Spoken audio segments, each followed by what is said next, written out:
ഞാൻ മുസൽമാനല്ല, ഞാൻ നായരാണ്, ജനനം കൊണ്ട് നായരാണ്. അദ്ദേഹം മുസൽമാനാണ്. പക്ഷെ അദ്ദേഹം പിന്നെ അദ്ദേഹത്തിന്റെ ജാതിയിലോ മതത്തിലോ പെട്ട ആരെങ്കിലും കൊണ്ടുവന്നാൽ മതിയായിരുന്നല്ലോ. നിങ്ങളൊരു 10 പേര് ഒരിടത്തിരിക്കുകയാണ്, നിങ്ങളെ ആരും ശ്രദ്ധിക്കുന്നില്ല. അപ്പം empty vessels makes noise എന്ന് പറയും. എന്താണെന്നറിയാവോ? എന്നെ ആരും ശ്രദ്ധിക്കുന്നില്ല. അപ്പൊ എന്നെ ശ്രദ്ധിക്കാൻ വേണ്ടി ഞാൻ കിടന്ന് കുറെ ബഹളം വെക്കും. ചേട്ടന് ഒരാളുടെ പൊളിറ്റിക്സ് അയാളുടെ രാഷ്ട്രീയം അയാളുടെ സ്വന്തമാണ്, അയാളുടെ മാത്രം റിലേറ്റ് ചെയ്ത അത് ഒരു സൊസൈറ്റി വന്നിട്ട് ഇങ്ങനെ ജഡ്ജ് ചെയ്യപ്പെടുന്നതൊക്കെ ഒരു കലാരൂപത്തെ തന്നെ കളിയാക്കുന്ന പോലെ, അല്ലെങ്കിൽ അതിനൊരു മൂല്യം കൊടുക്കാത്ത ചെയ്യുന്ന പോലെ ആയിപ്പോകുന്നില്ല. ഇതിനകത്ത് ഈ പ്രതികരിച്ചവരുടെ മാനസികാവസ്ഥയെ കുറിച്ച് നമുക്കൊന്നും പറയാൻ പറ്റില്ല. അത് അവരുടെ ഇഷ്ടമാണ്. ഈ പറഞ്ഞ പോലെ നമ്മളും പലപ്പോഴും ജീവിതത്തിൽ പ്രതികരിക്കാറുള്ളത് നമ്മുടെ ഭൗതിക അറിവിന്റെ ബേസ് ചെയ്തിട്ടാണ്. ഈ സിനിമ എന്തിനെ പറ്റിയാ പറയുന്നത്, സിനിമയുടെ കഥ എന്താണ്, അല്ലെങ്കിൽ ഇപ്പം അവര് ക്രിട്ടിസൈസ് ചെയ്തവരുടെ കാഴ്ച. എനിക്ക് തോന്നുന്നു ഒരു ജെനുവിൻ പൊളിറ്റീഷ്യൻ ഒരിക്കലും ക്രിട്ടിസൈസ് ചെയ്യാൻ പറ്റത്തില്ല. കാരണം ഞാനും ഒരു പൊളിറ്റിക്കൽ ഓർഗനൈസേഷനിൽ വർക്ക് ചെയ്യുന്നവരാണ്, ഞാൻ ഔദ്യോഗിക ഭാരവാഹിത്വം വഹിക്കുന്ന ആൾ തന്നെയാണ്. അപ്പം അങ്ങനെ നിൽക്കുന്ന ഒരാൾക്കും വേറൊരു പൊളിറ്റിക്കൽ ഓർഗനൈസേഷൻ ഉണ്ട് എന്ന് കരുതുന്ന ഒരാളുടെ ചെയ്തികളെ കുറിച്ചിട്ട് നമുക്ക് ക്രിട്ടിക്കലായിട്ട് നിജസ്ഥിതി അറിയാതെ നമുക്ക് ക്രിട്ടിസൈസ് ചെയ്യാൻ പറ്റില്ല. ഇതൊരു പക്ഷേ ചില ക്രിട്ടിസൈസ് ചെയ്ത ആൾക്കാർക്ക് അവർക്കൊരു സന്തോഷത്തിന് വേണ്ടിയോ അവർക്കൊരു പോപ്പുലാരിറ്റിക്ക് വേണ്ടിയോ അവർ ചെയ്തതായിരിക്കും. അറിവില്ലായ്മ അതിനെ പറയാൻ പറ്റുള്ളൂ. അതിനെ നമ്മള് സീരിയസ് ആയിട്ട് കാണണ്ടെന്നാണ് ഞാൻ പറഞ്ഞത്. ഞാൻ അതിനെ എന്റെ വ്യാഖ്യാനം വേറൊരു രീതിയിലാണ്. ഇത് നമുക്കൊരു പോസിറ്റീവായിട്ട് കാണണം എന്നാണ് ഞാൻ ആഗ്രഹിക്കുന്നത്. കാരണം നിങ്ങളിപ്പം ഇത്രയും പേരെ പത്രസമ്മേളനത്തിൽ ഇത്രയും ആൾക്കാരെ വിളിച്ചു വരുത്തിയിട്ടാണ് ഈ പടത്തെ കുറിച്ച് നമ്മൾ സംസാരിക്കുന്നത്. നമുക്ക് 5 പൈസ മുടക്കില്ലാതെ ഒരാൾ നമ്മളെ കുറ്റം പറഞ്ഞ് ജനങ്ങളുടെ മുമ്പിൽ എത്തിച്ചില്ലേ. അപ്പൊ അദ്ദേഹത്തോട് 1000 നന്ദിയാണ് ഞാൻ ഈ അവസരത്തിൽ പറയാൻ ആഗ്രഹിക്കുന്നത്. ഇനിയും അദ്ദേഹം പറയട്ടെ, നല്ലതല്ലേ, സിനിമക്ക് നല്ലതല്ലേ, എന്നെ ആ രീതി കണ്ടാൽ മതി, എന്നെ വേറൊരു രീതി കാണണ്ട. അദ്ദേഹം രമേശ് ഭായി പറഞ്ഞതിനകത്തൊരു സത്യം എന്ന് വെച്ചാൽ പുള്ളി എഴുതി ഉണ്ടാക്കിയ ഒരു സിനിമ പുള്ളി പിന്നെ ചിന്തിക്കാത്ത തലത്തിൽ അതിനെ ക്രിട്ടിസൈസ് ചെയ്തപ്പോൾ ഒരു കുഞ്ഞിനെ പറ്റി, ഇപ്പൊ എന്റെ കുഞ്ഞിനെ പറ്റി ആരെങ്കിലും നാട്ടുകാർ കുറ്റം പറഞ്ഞാൽ എനിക്കൊരു വിഷമം ഉണ്ടാവുമല്ലോ. പക്ഷെ അയലോകത്തെ വീട്ടുകാരനായിട്ടിരിക്കുന്ന ഒരാൾക്ക് എന്തും പറയാം. പക്ഷെ നന്നായി കേൾക്കുമ്പോൾ അയാൾ തന്നെ പറയും എന്റെ അയലോകക്കാരനായിട്ടോ, അത് അവൻ നല്ലവനാ, പണ്ടേ എനിക്കറിയാവുന്നവനാ പറയും. അപ്പൊ അങ്ങനെ കണ്ടാൽ മതി, ആ ലെവലിൽ കണ്ടാൽ മതി എന്നാണ് എന്റെ വിശ്വാസം. ഈ ചിത്രം ഒരു ജാതി വ്യവസ്ഥയുടെ പണ്ടത്തെ ഇപ്പോഴും ഉണ്ട ഒരു ജാതി വ്യവസ്ഥയെ കുറിച്ച് കാണിക്കുന്നുണ്ട്. കീഴ്ജാതിയുള്ളവരും മുൻജാതി അവരുടെ റിലേഷൻ, അങ്ങനത്തെ ഒരുപാട് ചിത്രങ്ങൾ നമ്മൾ കണ്ടിട്ടുണ്ട്. ഇപ്പോഴും ഒരു ജാതി വ്യവസ്ഥ ഉണ്ടെന്ന് വിശ്വസിക്കുന്നുണ്ടോ നമ്മുടെ ഇപ്പോഴത്തെ സൊസൈറ്റി? ഈ സമൂഹത്തിലല്ലേ ജീവിക്കുന്നത്? ഇന്ന് ജാതിയുടെ പേരിൽ ഏറ്റവും കൂടുതൽ സംസാരം ഉണ്ടാകുന്നത് എവിടെയാ? ഇന്നല്ലേ? മുൻകാലങ്ങളിൽ ഉണ്ടായിട്ടുണ്ടോ? നമ്മൾ ഇലക്ഷൻ ഇപ്പൊ കഴിഞ്ഞിട്ടല്ലേ ഉള്ളൂ, 4ാം തീയതി റിസൾട്ട് വരുന്നതല്ലേ ഉള്ളൂ. ഈ കഴിഞ്ഞ മാസങ്ങളിലൊക്കെ ഇവിടെ ഏറ്റവും കൂടുതൽ വലിയ നേതാക്കന്മാർ മൈക്കിലൂടെ പ്രസംഗിച്ചുകൊണ്ടിരുന്ന ജാതിയുടെ പേര് പറഞ്ഞിട്ടല്ലേ.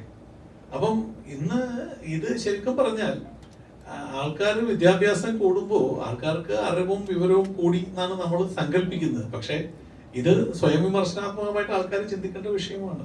ഇവിടെ ഇപ്പൊ ഇരിക്കുന്നതിനകത്ത് ഇപ്പം നമ്മള് ഒരു റോഡിലൂടെ ബൈക്കൊക്കെ ഓടിച്ചു പോവാണ്, നമുക്കൊരു ആക്സിഡന്റ് പറ്റി നമ്മൾ റോഡിൽ വീഴുമ്പോൾ നമ്മളെ സഹായിക്കാൻ അവിടെ നിൽക്കുന്നവർ നമ്മുടെ ജാതിയോ മതമോ വീട്ടുപേരോ അച്ഛന്റെ ജാതിയോ ചോദിച്ചിട്ടല്ല സഹായിക്കുന്നത്. നമ്മളെ ആശുപത്രിയിൽ എത്തിച്ചെയ്യുമ്പോൾ ബ്ലഡ് വേണമെന്ന് പറയുമ്പോൾ അവിടെ നിൽക്കുന്ന സഹപ്രവർത്തകരും സുഹൃത്തുക്കളുമാണ് അതിന് സഹായിക്കുന്നത്. അപ്പം ഇതൊരു പുതിയ തലമുറയുടെ കാഴ്ചപ്പാടല്ല, ഇത് ശരിക്കും പഴയ തലമുറയുടെ കാഴ്ചപ്പാടുകളാണ്. ഇന്നത്തെ പുതിയ തലമുറയെ വഴിതെറ്റിക്കാൻ മുതിർന്ന ചില രാഷ്ട്രീയ നേട്ടത്തിന് വേണ്ടി നിൽക്കുന്ന ആൾക്കാർ കളിക്കുന്ന കളികളാണ്.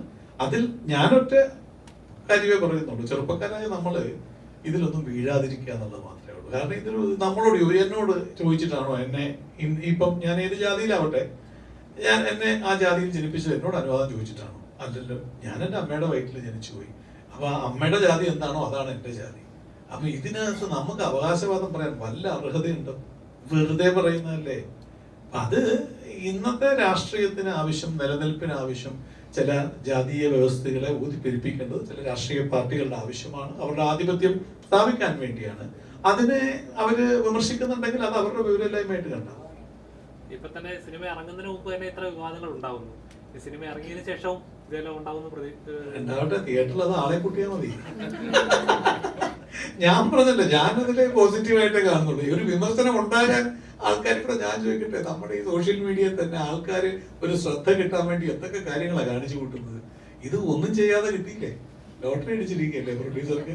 അദ്ദേഹം ഞങ്ങൾക്കൊക്കെ ഭക്ഷണം തന്നതിന് ദൈവം കൊടുത്ത ഒരു പ്രതിഫലമായിട്ട് ഞാൻ കാണുന്നുള്ളൂ. നല്ല കാര്യമാണ്, നല്ലതാ, സ്നേഹമാണ്, നന്ദിയോടെ പറയണം. ശരിക്കും പറഞ്ഞാൽ ടാർഗറ്റ് ചെയ്യുന്ന പോലെ തോന്നുന്നുണ്ട്. കാരണം വെച്ചാൽ ഒരു എന്താ പറയാ, ഒരു കോസ്റ്റ്യൂം ഒക്കെ എന്ന് പറഞ്ഞാൽ അവനോട്ട് ആ സിനിമയെ കഥാപാത്രം റിലേറ്റ് ചെയ്തിട്ടായിരിക്കും. അതൊന്നും പ്യൂർ പൊളിറ്റീഷ്യൻസ് അല്ല.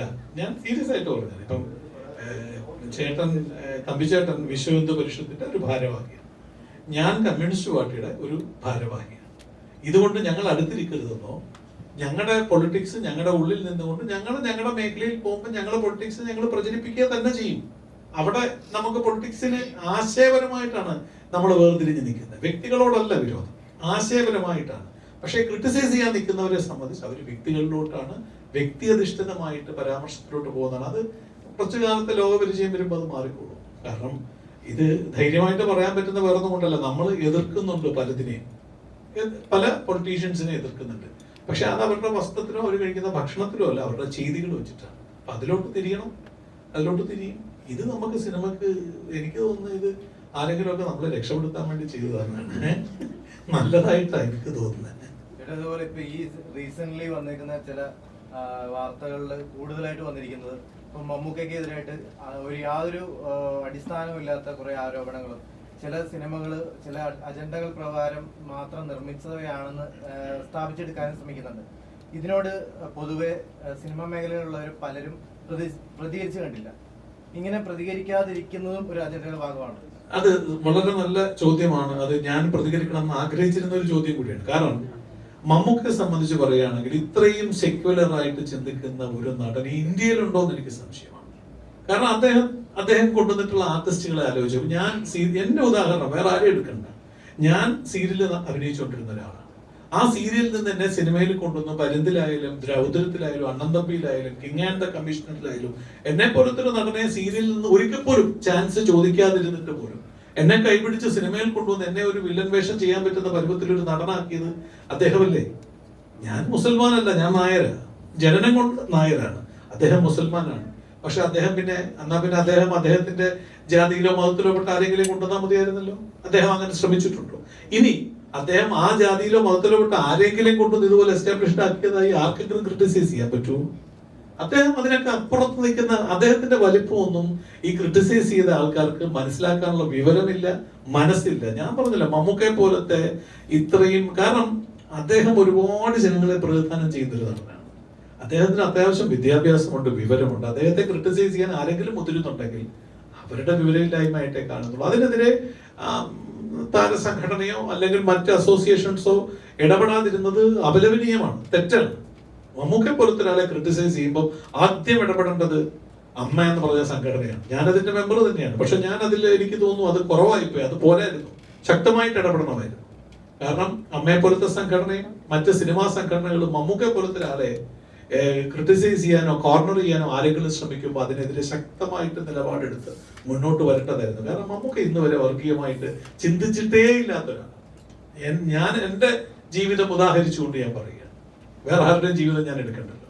എന്റെ ജീവിതം ഉദാഹരിച്ചുകൊണ്ട് ഞാൻ പറയുകയാണ്, എനിക്കൊരു ജീവിതം ഉണ്ടാക്കി തരാൻ ഒരിക്കൽ പോലും ചാൻസ് ചോദിക്കാതിരുന്നിട്ട് പോലും ചേർത്തലേ കിടക്കുന്ന എന്നെ വിളിച്ചൊരു വേഷം തന്ന് 1 അല്ല 4 5 സിനിമകൾ തന്ന് എന്നെ രക്ഷപ്പെടുത്താൻ ശ്രമിച്ച ഒരു വലിയ നടനാണ്. അദ്ദേഹത്തിന്റെ ഉള്ളിൽ സെക്യുലറിസം മാത്രമേ ഉള്ളൂ. മോശമാണ്, കഷ്ടമാണ്. അദ്ദേഹത്തെ അറിയാത്തവരാണ് ഇങ്ങനെ പ്രതികരിക്കുന്നത്. ഇത് ഒരാളെ ടാർഗറ്റ് ചെയ്യുന്ന പോലെ തന്നെ ഫീൽ ചെയ്യുന്നുണ്ട്. അപ്പോൾ ഒരാൾ ഉയരുമ്പോൾ എന്തായാലും താക്കാനായിട്ട് കുറേ ശ്രമിക്കുമല്ലോ. ഇപ്പൊ മമ്മൂക്ക പോലെ ഒരു വലിയൊരു നടനെ, മലയാള സിനിമ ഇന്ത്യൻ സിനിമ തന്നെ ആദരിക്കുന്ന ഒരു നടനെ ഇങ്ങനെ ടാർഗറ്റ് ചെയ്യുമ്പോൾ ഒരാളെ കോർണർ ചെയ്യാൻ എന്തെങ്കിലും ഒരു കാരണം ജാതി മമ്മൂക്ക ഇനി വളർത്താൻ ആരെങ്കിലും ശ്രമിക്കേണ്ട കാര്യമുണ്ടോ? മമ്മൂക്ക വളർന്ന് പന്തലിച്ച് ഇനി അദ്ദേഹത്തെ കണ്ട് മറ്റുള്ളവർ വളരാൻ ആഗ്രഹിക്കേണ്ട രീതിയിൽ അദ്ദേഹം വളർന്നു നിൽക്കുക.